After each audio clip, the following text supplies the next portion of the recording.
Esse diácono aqui, ele é apologista católico romano. Ele está reagindo aqui e colocando um vídeo do padre Paulo Ricardo, que sempre está criticando os protestantes aí. Eu sei que a gente já tem reagido bastante os católicos romanos, mas como eles não param, a gente também não para, né? Vamos lá. A vitória chegou. A igreja é muito mais invisível do que visível. A igreja é o corpo de Cristo. Na próxima vez que os católicos me falarem que Cristo fundou a Igreja Católica Apostólica Romana, eu vou mostrar esse vídeo do padre Paulo Ricardo. Mostra esse aqui A também. igreja viva estava lá, era a igreja dos santos. E se eu sou católico para participar da igreja dos santos. Santos visíveis, não invisíveis. Ela sobreviverá. Podem vir as tempestades, cair as chuvas, mas a casa está fundada sobre a rocha. Non prevalebunt, não irão prevalecer. É lindo ser católico, é lindo ter santos que iluminam, que são faróis e que nos dizem, existe vida sobrenatural, a igreja de Cristo sobrevive. Meus amigos, a minha vitória chegou. Sua vitória não tem mais sabor de mel. Os seus argumentos foram pro beleléu. Então tá, isso daqui. Bom, vamos lá, né? O que a gente tem para falar a respeito do padrão aqui dos argumentos dele, tá? A gente tem que esclarecer uma coisa, tá? E isso, novamente, reflexo de uma igreja fraca no Brasil e reflexo, a gente sempre tem que se conscientizar. Primeira coisa, a gente precisa se conscientizar da situação atual, porque se conscientizando da situação atual, a gente consegue mudar e melhorar. A compreensão que a maioria das pessoas tem das doutrinas é muito rasa, muito superficial. E isso é uma coisa que eles têm feito bastante na apologética deles, que é enfatizar a questão dos santos, dos mártires e tal. Nós honramos e nós veneramos os santos, tá bom? Isso precisa ficar claríssimo. Nós defendemos a veneração dos santos. Só que nós entendemos que os católicos romanos, eles não veneram os santos. Isso é importante, né? Eles não veneram os santos. Quem venera os santos somos nós. O que ele vai falar isso? O que ele vai falar? Nós somos uma igreja. Primeiro, né? Nós somos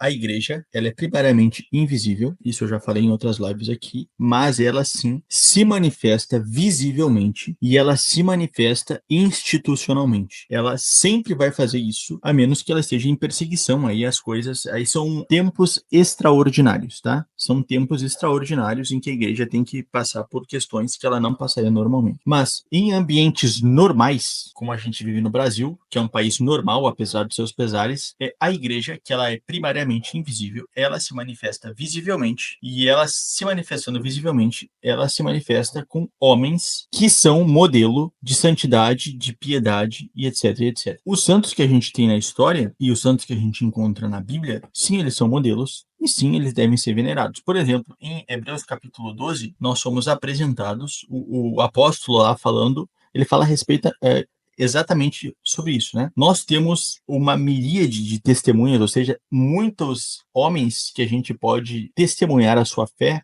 seja através da história, né? Ou seja através da história, mas que estão registrados na Bíblia. E que a gente pode se espelhar na vida que eles tiveram, nas lutas que eles venceram, na fé que eles tiveram a Deus, contextualizando às vezes em provações semelhantes a que nós passamos, e nós, então, nos baseamos na vida deles, nos baseamos no testemunho deles e assim por diante. Esses homens e essas mulheres, eles devem ser tomados em alta estima, e por isso nós veneramos eles, ou seja, nós honramos a memória deles. Há formas a gente pode viver uma vida em semelhança ao exemplo que eles nos deram, a gente vai estar honrando a memória deles. Agora, o que o catolicismo romano faz é corromper a memória deles, porque eles fazem para essas pessoas atos impróprios, atos que não são próprios da honra, mas eles desonram, por exemplo, a Virgem Maria, ou eles desonram os apóstolos, ou quem quer que seja, tomando atos que eles são impróprios para a gente ter em relação a um ser humano. Na medida que a gente cultua, no sentido de colocar essas pessoas no culto, há essa terminologia dentro dos escritos católicos romanos, eles gostando ou não de culto, nós estamos extrapolando o que deveria ser a veneração, nós estamos extrapolando o que deveria ser a honra dada a eles, e nós estamos desonrando a memória deles. Por exemplo,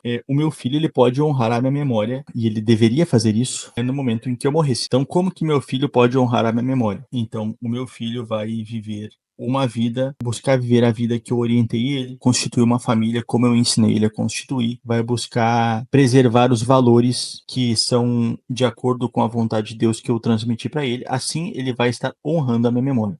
Ele vai se lembrar de mim com apreço. Esse apreço pode até levar ele a colocar meu nome nos seus descendentes, assim por diante. Então, há formas próprias da gente estar honrando a memória. Agora, se meu filho, ele, por ter um apreço por mim, ele quisesse se comunicar comigo pós-mortem, ou fazer atos que são próprios somente a Deus, invocando meu nome, etc e tal, lamentavelmente ele estaria corrompendo o que eu ensinei ele, porque eles fazem isso porque eles corrompem o ensino dos profetas e dos apóstolos. Ele vai estar corrompendo a minha memória porque eu nunca ensinei ele a fazer isso, né? Então há formas próprias e há formas impróprias da gente estar honrando e venerando. O crescimento atual ou aparente nas redes sociais do catolicismo romano também é uma prova de que a nossa sociedade está doente, porque a gente tem a idolatria crescendo e quando a gente lê nos profetas, quando a gente lê nos apóstolos, uma sociedade em que a idolatria aumenta, isso é um mau sinal, porque a gente vai colher nacionalmente punições e sanções de Deus, como a gente tem colhido, né? Não é à toa que a gente tem,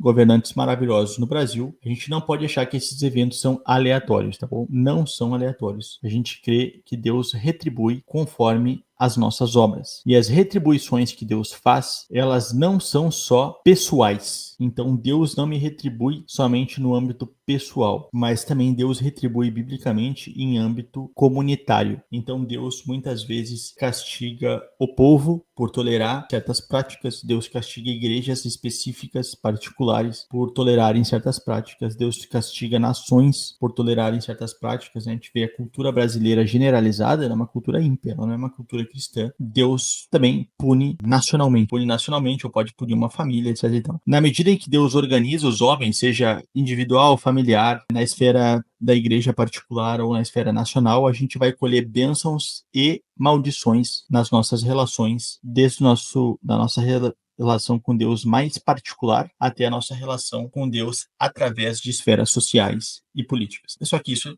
novamente, esse tipo de ensino, esse tipo de deveria ser normal nas igrejas? Não é, porque a maioria das igrejas que se tem difundido no Brasil são igrejas rasas, que não ensinam o evangelho, não ensinam a lei de Deus com profundidade. Falo isso com tristeza, obviamente, né?